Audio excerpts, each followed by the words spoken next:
Oke, assalamualaikum warahmatullahi wabarakatuh.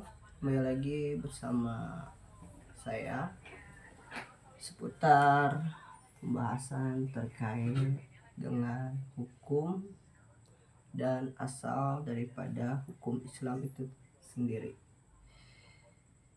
Pada kali ini kita akan membahas mengenai kitab atau buku yang berjudul Tarikh Tasyrik.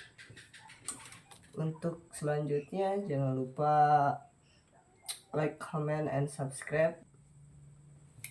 Oke, seperti yang telah saya sebutkan di awal opening, kita kali ini akan membahas mengenai Tarikh Tasyrik. Apa sih Tarikh Tasyrik tersebut dan apa pokok pembahasannya yang ada dalam Tarikh Tasyrik? Tarikh Tasyrik diambil dari kata bahasa Arab yang mempunyai dua suku kata, tarikh dan tasrik. Tarikh yang berarti menulis, mencatat, atau catatan sejarah tentang perhitungan tanggal, hari, bulan, kemudian tahun. Tasri yang berarti jalan yang bisa atau jalan yang biasa ditempuh, sehingga secara etimologis dapat kita artikan bahwa tasri itu merupakan suatu ketetapan atau menerapkan hukum Islam, atau bisa juga membuat suatu perundang-undangan, sehingga secara terminologis tasri berarti pembentukan dan penetapan perundang-undangan yang mengatur hukum perbuatan orang-orang mukallaf, baik pada masa risalah itu masa Nabi Muhammad ya guys, atau pada masa-masa setelahnya, dari perspektif zaman di mana hukum-hukum tersebut dibentuk. Adapun beberapa proses penghapusan dan kekosongannya serta terkait dengan para fuqaha dan mujtahid yang berperan dalam proses pembentukannya. Selanjutnya, nama lain dari Tarikh Tasri itu terbagi menjadi 6 nama ya, 6 nama. Yang pertama ada sejarah perkembangan hukum Islam, yang kedua sejarah pembentukan hukum Islam, dan yang ketiga sejarah hukum Islam, yang keempat sejarah perkembangan fikih, yang kelima perkembangan modern hukum Islam, dan yang terakhir yang keenam perkembangan ilmu fikih. Baik, kita lanjutkan ke macam-macam tarikh tasri atau macam-macam tasri ya. Tasri menurut pembagiannya memiliki dua dimensi. Yang pertama ada dimensi ilahiyah, yang kedua ada dimensi insaniyah. Jadi pada dasarnya tasri itu terbagi menjadi dua bagian. Yang pertama tasri ilahi, yaitu penetapan hukum Islam yang bersumber dari Allah Subhanahu wa taala dengan perantaran Rasulullah Shallallahu alaihi wasallam melalui Al-Qur'an dan hadis. Yang kedua tasri wadi, yaitu penetapan hukum Islam yang bersumber dari kekuatan pemikiran manusia melalui ijtihad, baik secara individual maupun secara kolektif. Selanjutnya karakteristik hukum Islam. Nah, karakteristik hukum Islam itu terbagi menjadi beberapa bagian. Yang pertama sempurna, kedua universal, tiga elastis, dinamis, fleksibel, dan tidak kaku, yang keempat sistematis, yang kelima bersifat ta'abudi, dan ta'akuli. Yang keenam, menegakkan maslahat. Dan yang selanjutnya menegakkan keadilan, tidak menyulitkan atau adamul kharaj, menyedikitkan beban, taklil, yang terakhir taklil, berangsur-angsur. Nah, di sini saya akan menjelaskan satu persatu dari beberapa yang telah saya sebutkan tadi, macam-macam daripada karakteristik hukum Islam itu sendiri. Sempurna. Nah, sempurna di sini artinya itu syariat akan selalu sesuai dengan segala situasi dan kondisi manusia.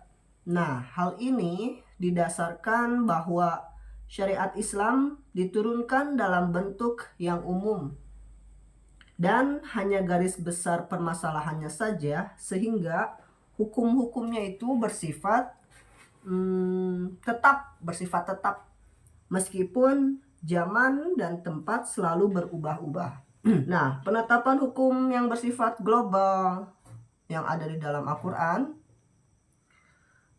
dimaksudkan untuk memberikan kebebasan kepada setiap insan atau kepada manusia untuk melakukan ijtihad sesuai dengan situasi dan kondisi tertentu. Selanjutnya, karakteristik yang kedua itu universal. Nah, universal di sini artinya syariat Islam meliputi seluruh alam tanpa adanya batas, baik wilayah, suku, ras, bangsa, dan bahasa. Nah, universal di sini itu tergambar daripada sifat hukum Islam yang tidak hanya terpaku pada satu masalah atau satu masa saja, tetapi ia itu terpaku untuk atau pada semua zaman. Nah, artinya hukum Islam menghimpun segala sudut dari sisi atau dari segi yang berbeda-beda di dalam suatu kesatuan, dan hukum Islam tersebut akan senantiasa cocok dengan masyarakat yang menghendaki tradisi lama maupun tradisi yang modern atau yang baru. Seperti halnya ia dapat melayani para ahli akal dan ahli nakal, ahli al-riyal, atau ahli al-hadis. Karakteristik selanjutnya itu adalah elastis, dinamis, fleksibel, dan tidak kaku. Nah, maksudnya hukum Islam itu sendiri merupakan syariat yang universal dan sempurna. Maka tidak dapat dipungkiri juga kesempurnaannya ini bersifat elastis, fleksibel, dinamis dalam setiap perkembangan zaman. Maka dengan ini dapat kita lihat bahwa hukum Islam mempunyai daya gerak dan hidup yang dapat membentuk diri sesuai dengan perkembangan dan kemajuan zaman melalui suatu proses ijtihad. Nah, dalam suatu ijtihad yang menjadi hak bagi setiap insan atau setiap umat muslim untuk melakukannya, merupakan prinsip gerak dalam Islam yang akan mengarahkan Islam kepada suatu perkembangan yang bersifat aktif, produktif, dan konstruktif. Karakteristik selanjutnya sistematis. Nah, sistematis di sini artinya doktrin, salah satu doktrin maupun dengan doktrin yang lainnya itu saling bertautan atau saling bertalian, atau kita bisa sebutkan saling berhubungan. secara logis. Nah, kelogisan inilah yang terlihat dari beberapa ayat dalam Al-Quran yang selalu menghubungkan antara satu institusi dengan institusi lain. Selain itu, syariat Islam yang mendorong umatnya untuk beribadah di satu sisi ya, akan tetapi tidak melarang umatnya untuk mengurusi kehidupan duniawi. Nah, disinilah yang dimaksud daripada satu doktrin berhubungan dengan doktrin yang lain ya. Selanjutnya, bersifat ta'abudi dan ta'akul. Hakikatnya syariat Islam dapat dibedakan dengan dua warna.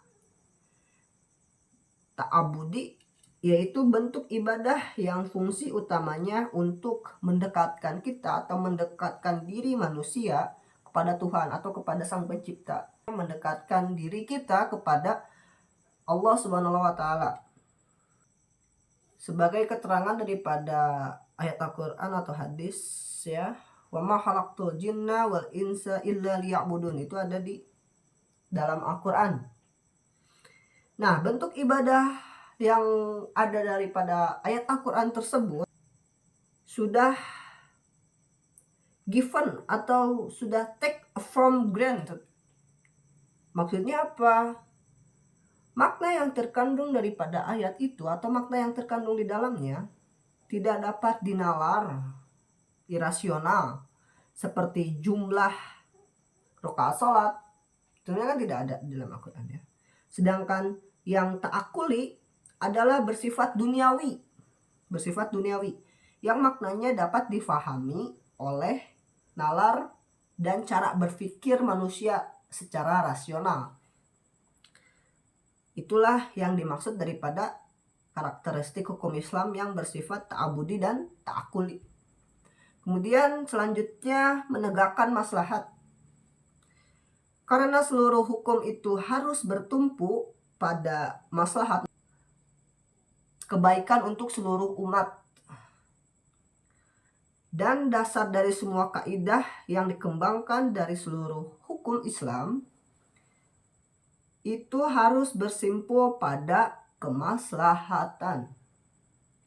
Nah, artinya di sini itu syariat berurusan dengan perlindungan kemaslahatan atau perlindungan maslahat. Entah dengan cara yang positif. Saya ambil contoh seperti halnya tindakan untuk menopang landasan-landasan masyalih. Syariat mengambil tindakan-tindakan untuk menopang landasan masyalih tersebut. Atau baik dengan cara preventif, yaitu untuk mencegah hilangnya masyalih. Ia mengambil suatu tindakan untuk melenyapkan unsur atau apapun secara aktual dengan atau potensial merusak maslih. Nah, karakteristik selanjutnya menegakkan keadilan.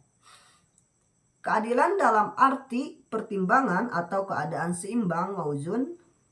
Antonimnya ketidakadilan tentunya ya, atau kerancuan, at-tanasub, persamaan, musawah, tidak diskriminatif, egaliter, penunaian hak sesuai dengan kewajiban yang diemban. Nah, serta keadilan Allah, yaitu kemurahannya dalam melimpahkan segala rahmat dan hidayahnya kepada setiap insan dengan tingkat kesediaan yang dimilikinya. Maksudnya apa? Artinya bahwa hukum Islam itu harus berdasar untuk meningkatkan suatu keadilan sehingga menciptakan maslahat. Nah, itu ya. Selanjutnya, karakteristik hukum Islam selanjutnya tidak menyulitkan. Nah, maksud daripada tidak menyulitkan di sini yaitu hukum Islam tidak sempit ya, tidak sempit, tidak memaksa, dan tidak memberatkan. Adapun cara-cara untuk meniadakan kesulitan itu terbagi ke dalam beberapa bentuk. Yang pertama, pengguguran kewajiban.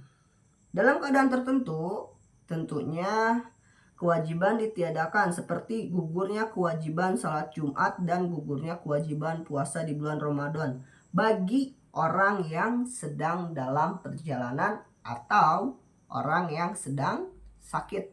Nah, dapat kita pahami bahwasanya hukum tersebut itu dimaksudkan untuk tidak menyulitkan kepada setiap insan ketika ada unsur di mana unsur tersebut menjadi halangan manusia itu untuk melakukan suatu ibadah atau suatu kewajiban ya.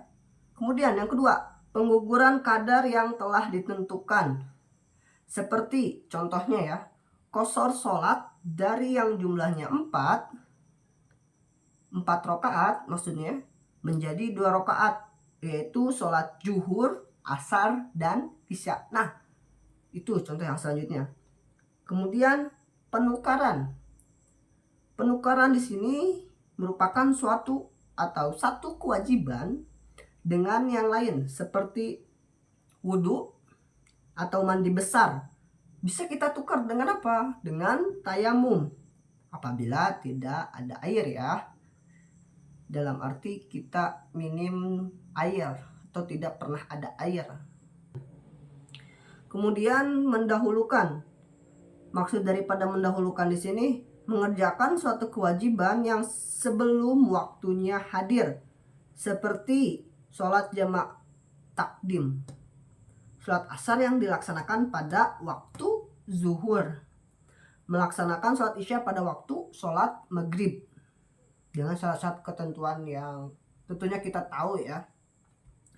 Kemudian menangguhkan atau mentakhirkan kewajiban, yaitu mengerjakan suatu kewajiban setelah waktunya tidak ada seperti sholat jamak takhir, mengerjakan sholat zuhur di waktu asar, atau mengerjakan sholat maghrib di waktu isya. Tentunya dengan syarat-syarat yang sama seperti yang sebelumnya ya. Selanjutnya mengubah dengan bentuk lain. Apa sih maksud daripada mengubah dengan bentuk lain? Seperti merubahnya perbuatan sholat dengan sholat khauf karena alasan keamanan, atau mengganti kewajiban puasa bagi orang yang sudah tidak kuat lagi berpuasa dengan membayar fidyah. Tadi apa? Itu adalah 6 unsur itu yang pada hakikatnya tidak menyulitkan. Hukum Islam itu tidak menyulitkan. Nah, ke-6 unsur itu masuk kepada bab tidak menyulitkan tersebut. Selanjutnya, menyedikitkan beban, taklil at-takdif. Nah, artinya menyedikitkan tuntutan Allah Subhanahu wa taala untuk berbuat, mengerjakan perintahnya dan menjauhi segala larangannya. Nah, yang terakhir apa? Yang terakhir itu berangsur-angsur. Tadrij, berangsur-angsur. Nah, hukum Islam itu dibentuk secara gradual atau secara tidak sekaligus ya. Di antara hukum Islam yang diturunkan secara berangsur-angsur adalah sholat. Pertama, hanya 2 waktu. Itu terdapat dalam Al-Quran surat Hud ya, ayat 114. Kalian cari aja atau kalian lihat aja nanti di Al-Quran ayat 114 surat Hud ya, 114. Kemudian 3 waktu. Ada juga itu keterangannya di surat Al-Isra ayat 78. Dan selanjutnya akhirnya 5 waktu. Nah, kemudian larangan riba itu ada transaksi ya. Kita masuk tadi kan bab tentang sholat. Kita masuk ke contohnya transaksi atau ekonomi. Larangan riba. Nah, pertama hanya dikatakan di dalam Al-Quran bahwasanya riba itu suatu perbuatan tercela. Ada di surat Ar-Rum ayat 39. Kemudian riba, hukum turunlah wahyu selanjutnya. Riba yang dilarang adalah yang berlipat ganda. Itu ada di surat Al-Imran 130. Nah, turun lagi wahyu hukum baru, dikatakan bahwa riba itu adalah haram secara mutlak. Itu ada di surat Al-Baqarah ayat 275 dan 278. Oke, itu adalah karakteristik daripada hukum Islam ya. Sudah saya sebutkan. Selanjutnya yang akan kita bahas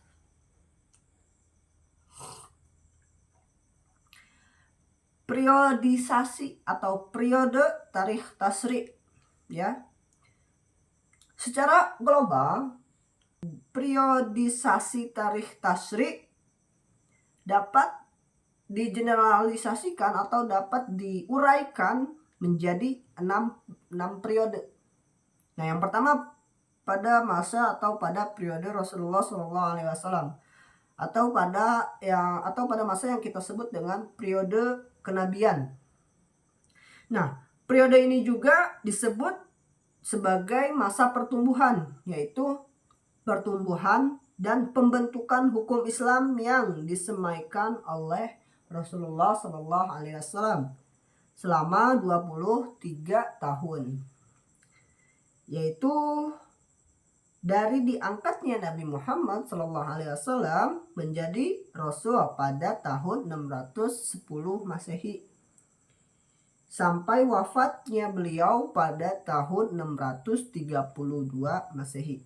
Nah, dalam periode ini akan dibagi menjadi 2 bagian, yaitu periode Mekah yang dijalani selama 13 tahun dan periode Madinah. Kenapa dibagi menjadi 2? Karena kan kita tahu ya bahwasanya Nabi Muhammad itu hijrah dari Mekah ke Madinah. Tentunya tarikh tasyri' itu pun terbagi atau di setiap tempat membawakan daripada tarikh tasyri' tersebut ya, selama kurang lebih 10 tahun. Oke. Yang pertama, ciri-cirinya pada masa pertama yaitu periode Makkah, bahwa wewenang tasyri' pada masa itu sepenuhnya berada di tangan Rasulullah. Walaupun demikian, kadang-kadang terjadi juga ijtihad pada saat Rasulullah tidak hadir. Adanya ijtihad itu tidak berarti bahwa orang lain selain Rasulullah pada saat itu mempunyai wewenang tasyri' menyimpulkan satu hukum ya. Karena kasus-kasus seperti ini merupakan kasus pengecualian di mana para sahabat saat itu tidak bisa bertanya langsung kepada Rasulullah SAW karena beliau sedang tidak ada. Sementara persoalan harus segera dijawab karena takut kehilangan aktualitasnya. Jadi sangat urgensi gitu. Hasil daripada ijtihad sahabat kedudukannya adalah sebagai fatwa sahabat. Kecuali Rasulullah SAW sendiri menyetujui ijtihad para sahabat tersebut ya. Jadi pada masa periode Mekah Madinah itu hukum atau sumber hukum itu mutlak ada pada Nabi Muhammad SAW. Adapun ijtihad pada masa itu ada atau disebabkan oleh para sahabat mengharuskan melakukan ijtihad karena urgensi, harus didasarkan kesetujuan Nabi Muhammad. Selanjutnya, periode sahabat. Nah, periode ini disebut juga dengan masa perkembangan. Pada periode ini terjadi penjelasan, pencerahan, penyempurnaan hukum, Dalam periode ini berlangsung selama 90 tahun. Dimulai sejak wafatnya Rasulullah SAW 11 Hijriah 632 Masehi sampai akhir abad pertama Hijriah 101 Hijriah atau 720 Masehi. Ciri-ciri daripada tasyrih atau hukum pada periode ini adalah ijtihad yang sudah mulai banyak dilakukan oleh para sahabat. Karena Rasulullah SAW sebagai pemegang wewenang tasyrih pada masa kenabian saat itu telah wafat, ya. Hanya saja ijtihad para sahabat ini masih sangat terbatas pada masalah-masalah yang terjadi. Nah, ijtihad itu mereka itu memberikan fatwa menurut bidangnya masing-masing. Nah, selanjutnya periode kodifikasi. Maksud daripada periode ini disebutkan bahwa periode ini merupakan era keemasan hukum Islam, the golden age dalam bahasa Inggris, ya, di mana hukum Islam mulai diunifikasi. Unifikasi itu apa? Dikumpulkan.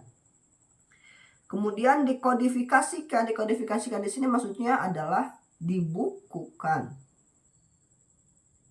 Masa keemasan ini berlangsung lebih dari 250 tahun, yaitu pada kisaran 101 sampai 350 Hijriah atau dari tahun Masehi 720 Masehi sampai 971 Masehi. Ciri pokok tasyrih pada periode kodifikasi atau pembukuan ini yaitu adanya peralihan sistem kekhalifahan yang dipilih menjadi sistem kekhalifahan keturunan. Pada saat itu ada dua keturunan yang berkuasa di Jazirah Arab, ya, yaitu Bani Umayyah dan Bani Abbas.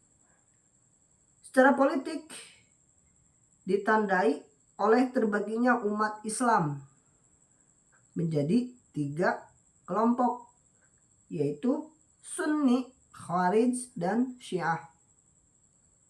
Pada saat itu banyak orang yang memeluk Islam di luar bangsa Arab sehingga menyebabkan banyak persoalan yang timbul. Artinya Islam itu orang-orang yang bukan Islam pun masuk Islam. Banyak yang masuk Islam pada saat itu. Jadi ketika orang-orang banyak masuk Islam, tentunya banyak juga persoalan-persoalan, hukum-hukum yang baru. Sehingga pada saat itu terbagi para ulama menjadi 2 bagian. Ahli rai atau kaum rasionalis dan ahli hadis, ya. Dalam periode ini terjadi banyak periwayatan hadis dan banyak pemalsuan hadis. Kemudian berdirilah cabang-cabang ilmu sebagai ilmu yang mandiri seperti tafsir, hadis, fikih, usul fikih, tasawuf, dan lain sebagainya. Kemudian para ulama sepakat bahwasanya untuk melakukan kodifikasi atau pembukuan pada ilmu-ilmu tersebut. Selanjutnya periode taklid atau jumud. Pada periode ini disebut juga dengan masa pembekuan karena bekunya pemikiran hukum Islam. Masa ini juga disebut dengan masa statis. Tentunya dimulai pada tahun 351 Hijriah. Ciri daripada pokok tasyrih pada periode ini menurunnya gerakan-gerakan dan gairah untuk berijtihad serta meluasnya roh taklid, sehingga kebebasan melemahnya kebebasan tasyrih pada masa ini itu pun disebabkan oleh semakin melemahnya kebebasan berpolitik, ya, yang mengakibatkan negeri Islam terpecah belah menjadi negara-negara bagian atau negara-negara kecil. Kemudian muncullah ta'ashubiyah antara mazhab. Padahal para imam sebelumnya itu saling bertoleransi. Nah, perdebatan dan ta'assub semakin hangat atau semakin memanas sehingga timbul ide untuk menyusun ilmu, tata debat dan diskusi agar perdebatan tidak mengarah pada hal yang negatif. Di antara tata tertib itu adalah jangan berdebat tentang masalah yang belum terjadi. Selanjutnya berdebat di depan umum. Berdebat itu hukumnya fardu kifayah.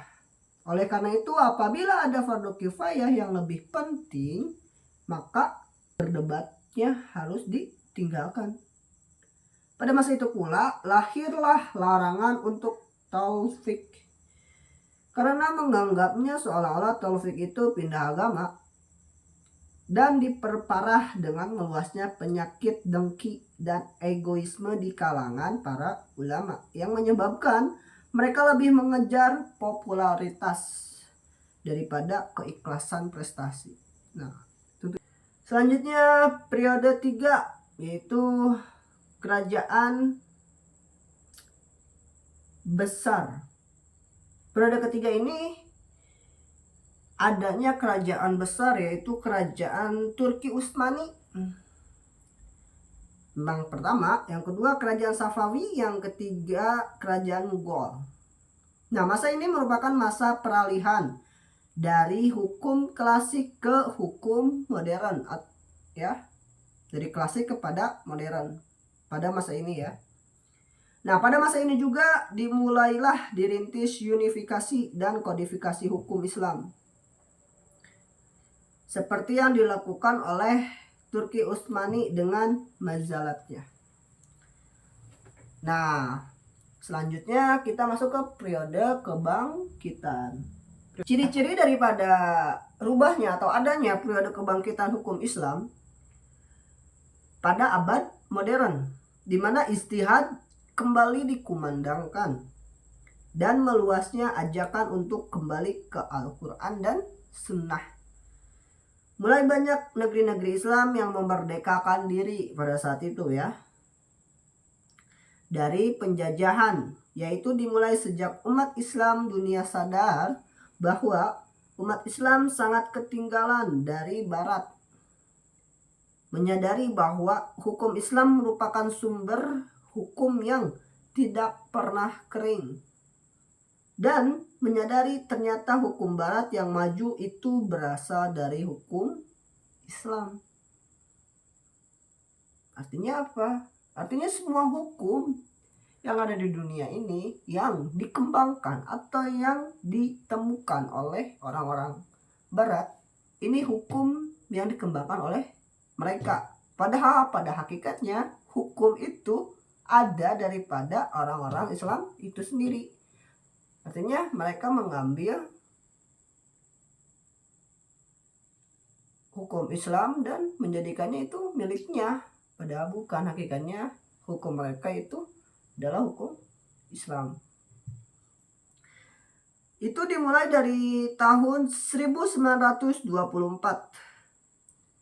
Ada beberapa upaya yang dilakukan oleh ulama, yaitu mengajak kepada umat Islam untuk meninggalkan taklid buta, mempersatukan mazhab, membasmi bid'ah dan khurafat, dan kembali kepada Al-Quran dan Sunnah. Itu periode kebangkitan. Selanjutnya periode modern, yaitu ketika hukum Islam menjadi perundang-undangan dalam negara Islam modern. Apa aja sih yang menjadi perundangan undang-undang negara Islam modern? Contoh negara Indonesia. Undang-undang itu semuanya diambil daripada para ijma, berasal dari Al-Quran, hadis, ijma, qiyas, ijtihad. Sehingga ketika ada orang yang membuat peraturan undang-undangan tanpa melihat daripada sumbernya dulu, asal, itu artinya undang-undang tersebut untuk dirinya sendiri, bukan untuk kemaslahatan umat. Kita lanjut ke kondisi sosio-kultural bangsa Arab. Nah, dalam buku Tarikh Tasrih ada pembahasan terkait aspek kebangsaan atau kondisi sosio-kultural bangsa Arab yang dimulai daripada subbab aspek kebangsaan. Nah, Jazirah Arab itu negara Arab ya, deretan atau deteran negara Arab, dataran negara Arab. Nah, Jazirah Arab merupakan tempat munculnya berbagai bangsa atau rumpun bangsa Semit. Semit dinyatakan sebagai bangsa tertua dan kebanyakan keturunan Arab yang masih hidup juga berasal dari bangsa ini. Wilayah Jazirah Arab juga menjadi tempat lahirnya tradisi Yahudi dan kemudian Kristen yang secara bersama-sama membentuk rumpun Semit yang telah dikenal baik. Semit terdiri dari berbagai suku bangsa, yakni Arab A'rabiyah, Arab Musta'rabiyah, dan Arab Ba'idah.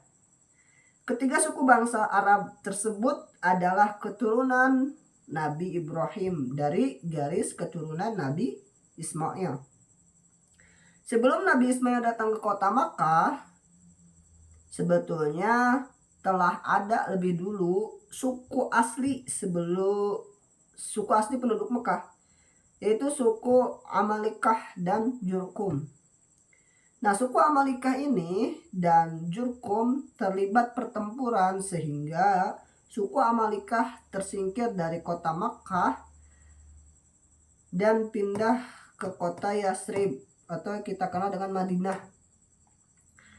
Setelah kedatangan Ismail ke Makkah, Ismail terdidik oleh lingkungan Bani Jurkum. Dan selanjutnya Ismail sendiri menikahi perempuan Bani Jurkum. Karena kota Makkah telah menjadi tempat yang dipandang suci oleh seluruh bangsa Arab, maka berdirilah di sana pemerintahan untuk melindungi jemaah-jemaah haji dan menjamin keamanan, keselamatan, dan ketentraman bagi mereka. Rupanya telah terjadi pembagian kerja antara orang-orang Jurkum dan Ismail, yaitu urusan politik dan peperangan dipegang oleh orang-orang Jurkum sendiri.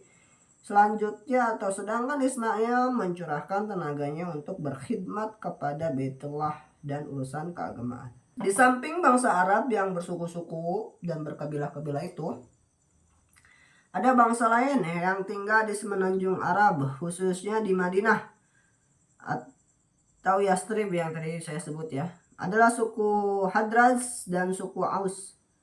Selain kedua suku Arab itu ada juga bangsa Yahudi dari berbagai sekte, yakni Bani Quraidah, Kunaikah, Bani Nadir, Yahudi Khaybar, Yaima, dan Fadak. Bangsa Yahudi masuk ke Jazirah Arab diperkirakan pada tahun 70 Masehi. Mereka pindah secara besar-besaran dari Palestina karena melarikan diri dan mereka merasa takut atas ancaman dan siksaan Titus atau Kaisar Romawi ya, yang saat itu berkuasa.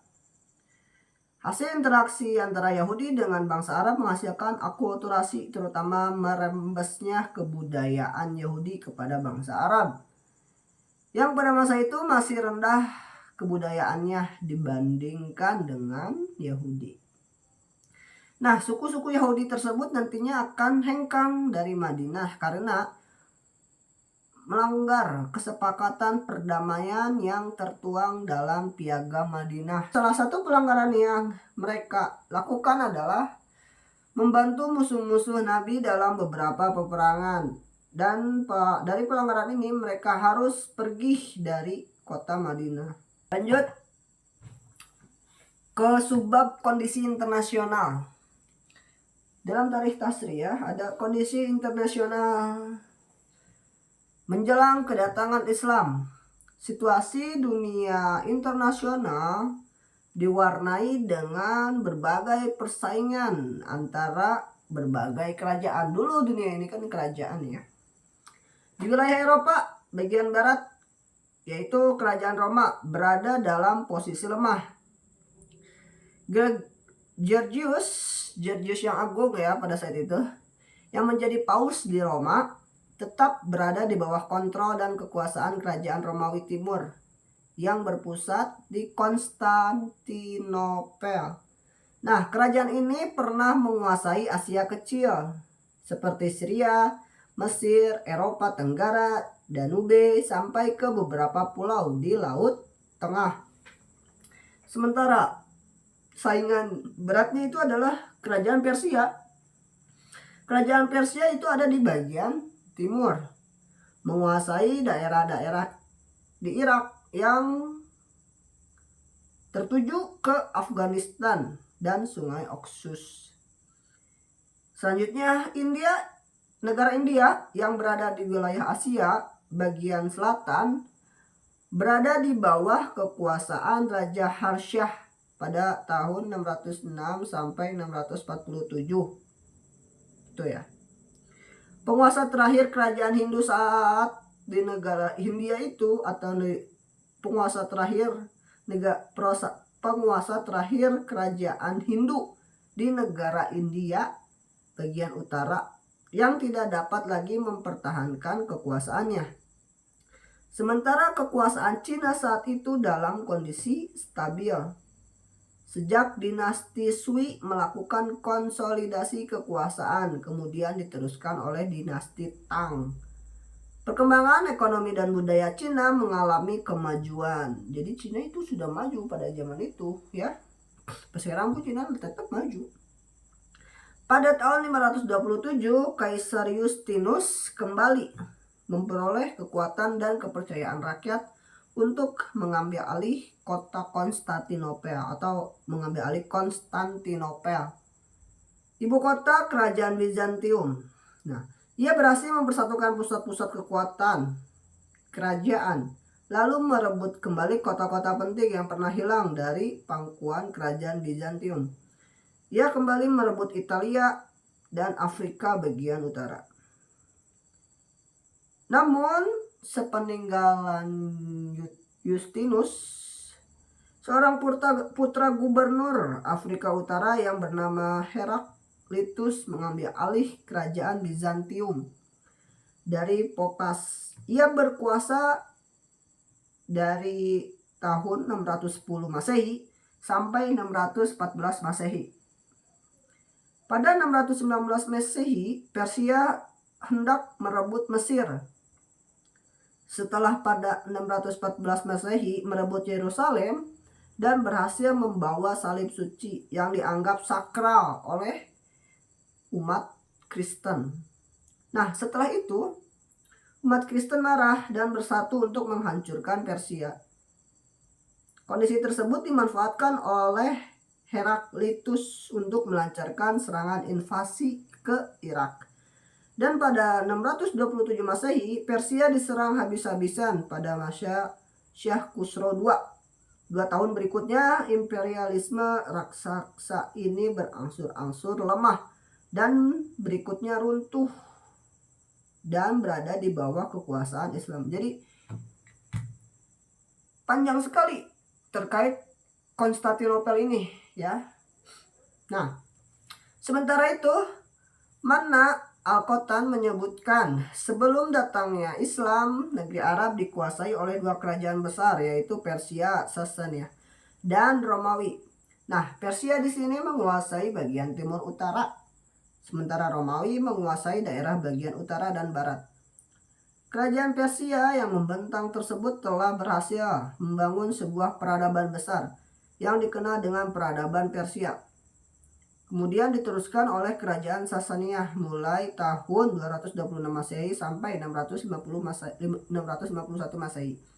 Nah, pada masa ini pula bangsa Persia telah membentuk suatu undang-undang yang terkait dengan hukum, keluarga, seperti pernikahan, hak milik, serta beberapa aturan umum.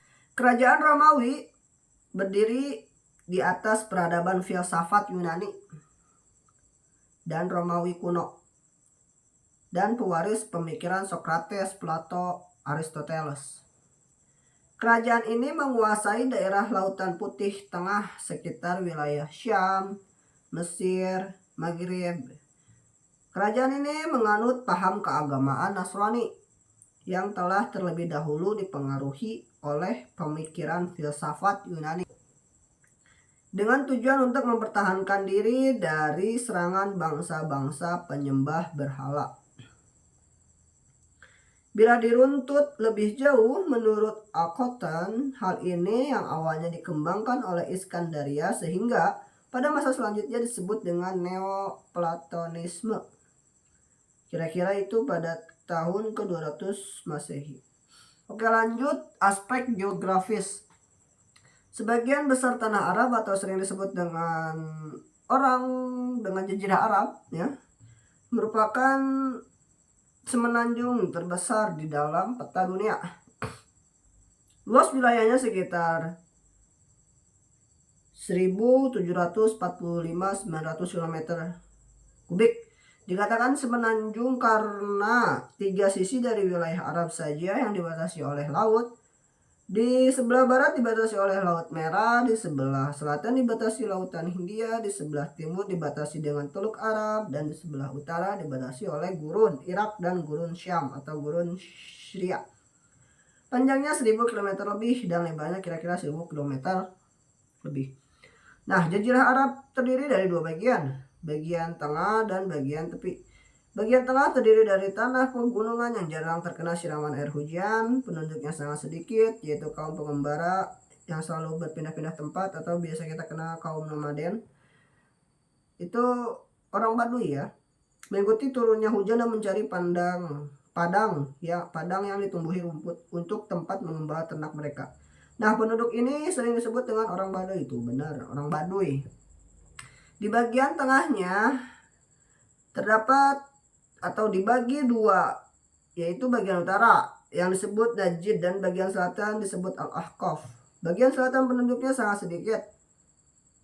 Oleh orang Arab sendiri dijuluki sebagai Arabul Khalid, tempat yang sunyi. Sedangkan bagian tepi merupakan sebuah pita kecil yang melingkari Jazirah Arab, dan di pertemuan Laut Merah dan Laut Hindia pita itu agak lebar. Nah, di daerah ini hujan kerap turun dengan teratur. Penduduknya tidak mengembara seperti di bagian tengah, melainkan menetap. Mereka mendirikan kota-kota kerajaan dan bekerja sebagai petani dan sebagian berdagang. Karena mereka menetap, sehingga mereka sempat membangun sebuah kebudayaan. Oleh karena itu, mereka disebut Ahlul Badar, penduduk negeri yang berbudaya. Beberapa kerajaan pernah berdiri di sana seperti Al-Ahsa, Bahrain, Oman, Mahrah, Hadramaut, Yaman, dan Hejaz. Di bagian tepi sebelah utara dan kerajaan Hirah dan Gosan, kebanyakan wilayah Arab merupakan daerah gurun pasir, perbukitan yang berbatu-batu, sedikit savana yang ditumbuhi rerumputan yang berduri tajam. Oke, itu kondisi geografis ya yang saya jelaskan barusan. Oke, selanjutnya kita masuk ke subbab aspek ekonomi ya. Dari aspek mata pencaharian, kebanyakan bangsa Arab yang ditinggal di semenanjung Arabia mempunyai mata pencaharian sebagai pedagang. Oleh karena itu, wajar jika orang Arab pandai berdagang, baik di bumi Arab maupun di rantau orang atau di tanah orang. Kepandaian berdagang bangsa Arab termasyhur bukan saja di Asia belahan barat dan tengah, melainkan ke Asia Tenggara, bahkan ke Asia Timur seperti Cina. Pada masa itu juga sudah terjadi hukum pasar liberal, di mana orang yang modalnya sedikit akan selalu ketinggalan oleh pemodal besar. Pemodal besar akan selalu menang dan menjadi gurita raksasa atau yang menjadi ekosistem tinggi ya. Ia akan menjadi tuan bagi orang miskin yang tidak melunasi hutangnya. Nah, itu merupakan aspek ekonomi. Jadi intinya orang Arab itu sangat senang dalam berniaga atau berjualan, berdagang ya. Selanjutnya aspek strategis dan politik. Nah, ada beberapa hal yang dianggap strategis bagi bangsa Arab yang sedikit banyak berpengaruh terhadap cepatnya masyarakat Arab dan sekitarnya menerima Islam sebagai agama dan kekuasaan baru. Di antaranya adalah kota Mekah. Nah, itu yang pertama. Kota Mekah merupakan daerah yang strategis sehingga ia menjadi jalur transit perdagangan dari Teluk Arab ke selatan. Bizantium seperti Bizantium, Syria, Yaman, dan Sasanian di Irak. Bahkan sebelum ditemukan Tanjung Harapan dan terusan Suez, jalur Arab ini merupakan jalur yang potensial untuk distribusi bahan-bahan pokok ke Eropa. Garis bawahi. Sehingga dalam Al-Quran dijabarkan dengan jelas bahwa orang Arab pada waktu itu memiliki dua jalur perdagangan. Yang pertama jalur Syria, jalur Syita musim dingin. Yang kedua jalur Syaif musim panas. Nah, pada musim panas itu orang Arab pergi ke Syam, dan pada musim dingin mereka pergi ke Yaman.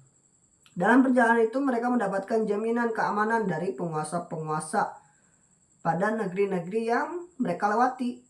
Jadi kesimpulannya, di sepanjang tahun orang Arab melakukan perjalanan untuk berdagang. Seperti yang tadi saya sebutkan sebelumnya, orang Arab itu suka berdagang, suka berniaga. Nah, selanjutnya kota Mekah adalah kota ibadah di mana anak keturunan Ibrahim, khususnya dari keturunan Ismail, melaksanakan ritual keagamaan seperti tawaf, sya'i, melempar jumroh di sekitar Ka'bah. Nah, orang Arab jahiliyah mempunyai agenda tahunan setiap bulan Zulhijjah dengan mengelilingi Ka'bah, yaitu melakukan tawaf. Di antara mereka ada yang melakukan tawaf yang sesuai diajarkan Ibrahim dan anak cucunya atau agama Hanif ya. Seperti yang dilakukan sekarang yang kita ketahui saat ini. Namun ada pula yang sudah menyimpang dari ajaran Ibrahim, yakni tawaf dengan cara telanjang, dan ada juga yang setengah telanjang seperti tersebut dalam syair. Hari ini ada yang telanjang bulat, ada yang setengah telanjang, apa yang tampak boleh dipandang, tak boleh dipegang. Mereka juga melaksanakan kurban sampai darahnya dipersembahkan kepada Tuhan. Nah, adanya Ka'bah ini sebagai pusat daya tarik daripada kota Mekah saat itu. Sehingga ada beberapa niat jahat atau ada orang-orang jahat dari kerajaan Yaman yang bernama Abraha. Kita tahu sendiri sejarahnya bahwa Raja Abraha dari negeri Yaman itu bermaksud untuk memindahkan Ka'bah atau menyerang Ka'bah dengan maksud apa? Pengen Ka'bah itu pindah ke Yaman supaya apa? Supaya Yaman jadi tujuan wisata dunia seperti Mekah. Nah, Raja Abraha tersebut berpikir bahwa Yaman adalah kota yang cantik, hijau, dan subur. Tetapi anehnya tidak dikunjungi banyak orang. Malahan Mekah merupakan kota yang panas. Sebaliknya ya, Mekah itu kan kota yang panas. Padang pasir, tandus. Tapi anehnya orang-orang malah berdatangan ke kota Mekah itu. Kemudian Abraha mengirim ribuan pasukan untuk merebut kota Mekah. Nah, pasukan intinya adalah pasukan gajah. Nah, pasukan gajah itu maksudnya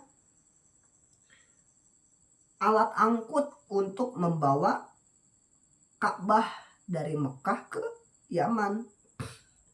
Kita lihat dalam surat Al-Fil ya. Kalau ingin lebih lanjut, baca saja surat Al-Fil. Alam tara kaifa fa'ala rabbuka bi ashabil fil. Nah, lanjut. Baca ayat itu.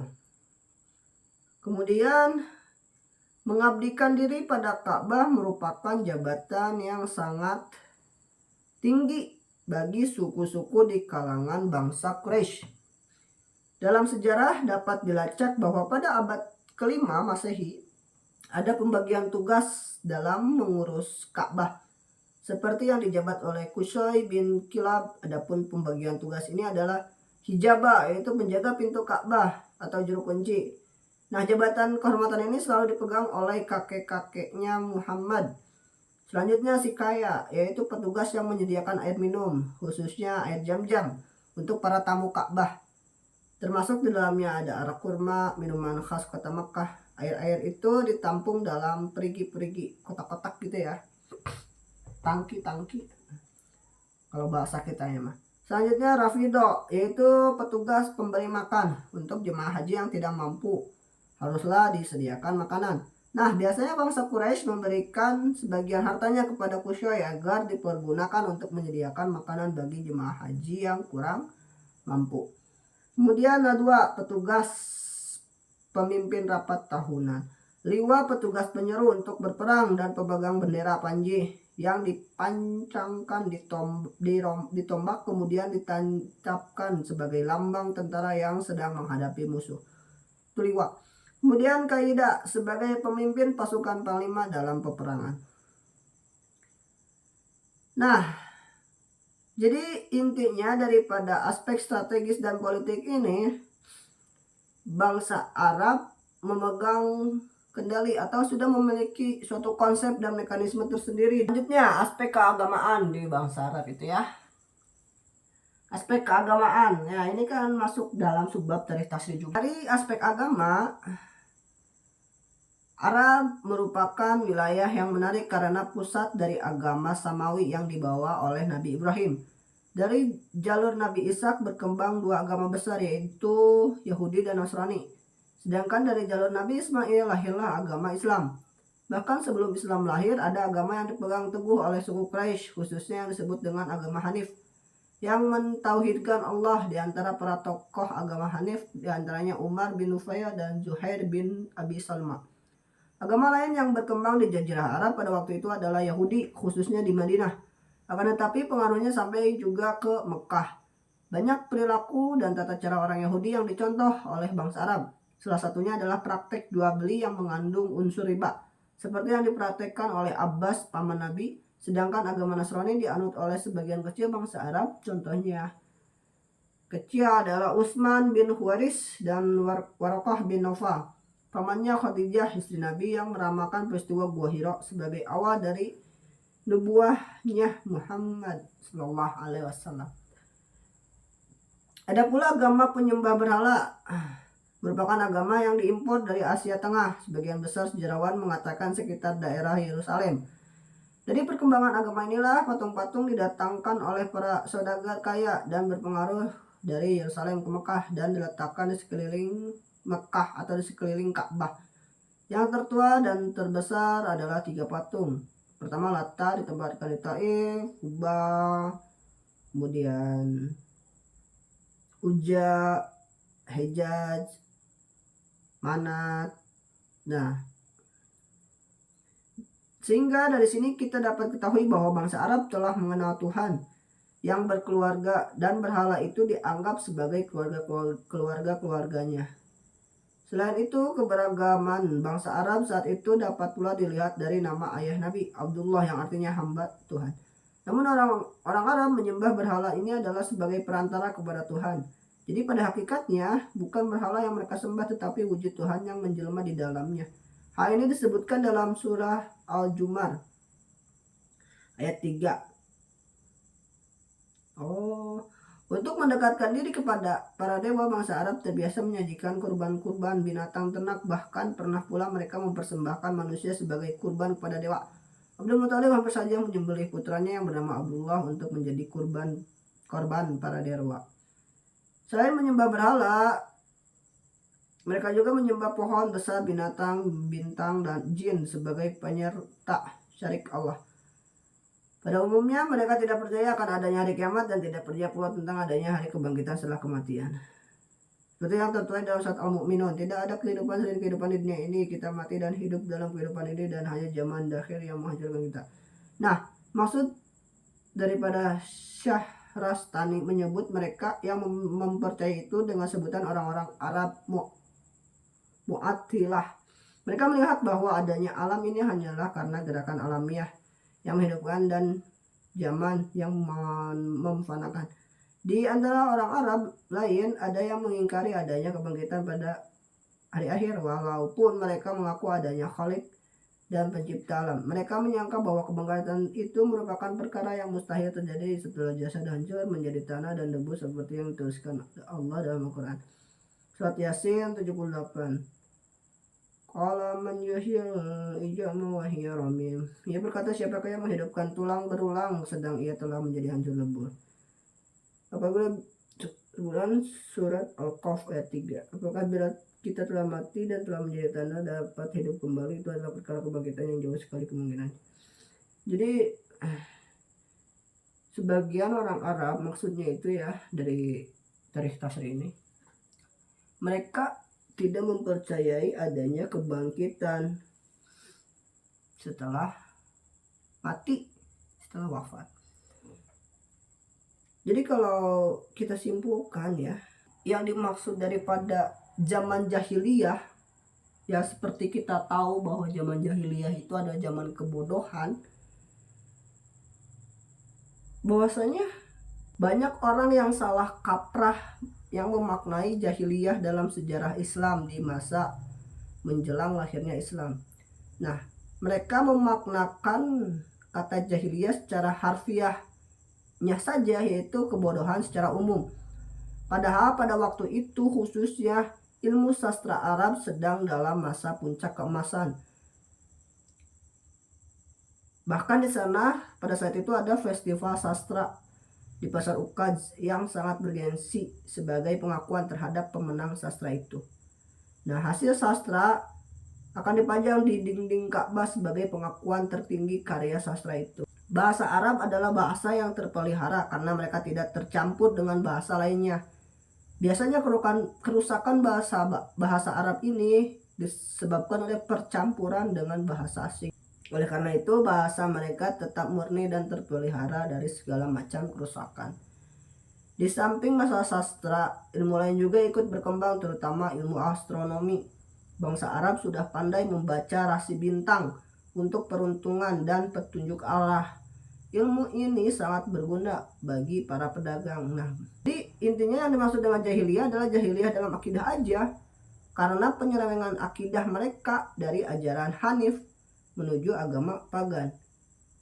Memang budaya belum berkembang sepesat ketika nubuah lahir atau Nabi Muhammad SAW lahir. Tetapi menyatakan bahwa bangsa Arab sama sekali tidak berbudaya adalah persepsi yang keliru. Pada zaman jahiliyah sudah dikenal hukum, walaupun masih didominasi oleh aspek sakral seperti ramalan, sumpah, kutukan.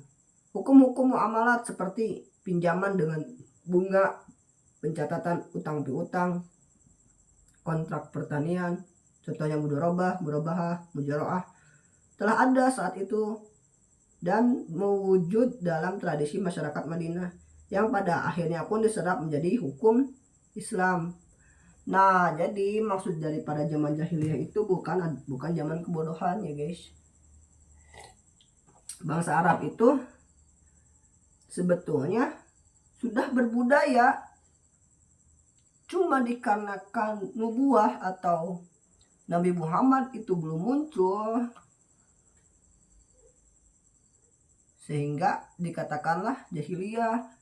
Dan ketika Nabi Muhammad diangkat menjadi Rasul, artinya Nabi Muhammad SAW menyempurnakan budaya yang ada pada saat itu di bangsa Arab, baik dalam segi aspek ekonomi, agama, tradisi, kultur, kepercayaan. Nah, jadi gitu guys. Nah, tarikh tasri itu menyebutkan. Itu saja yang akan kita bahas dari bab-bab atau subbab yang ada pada kitab tarikh tasri.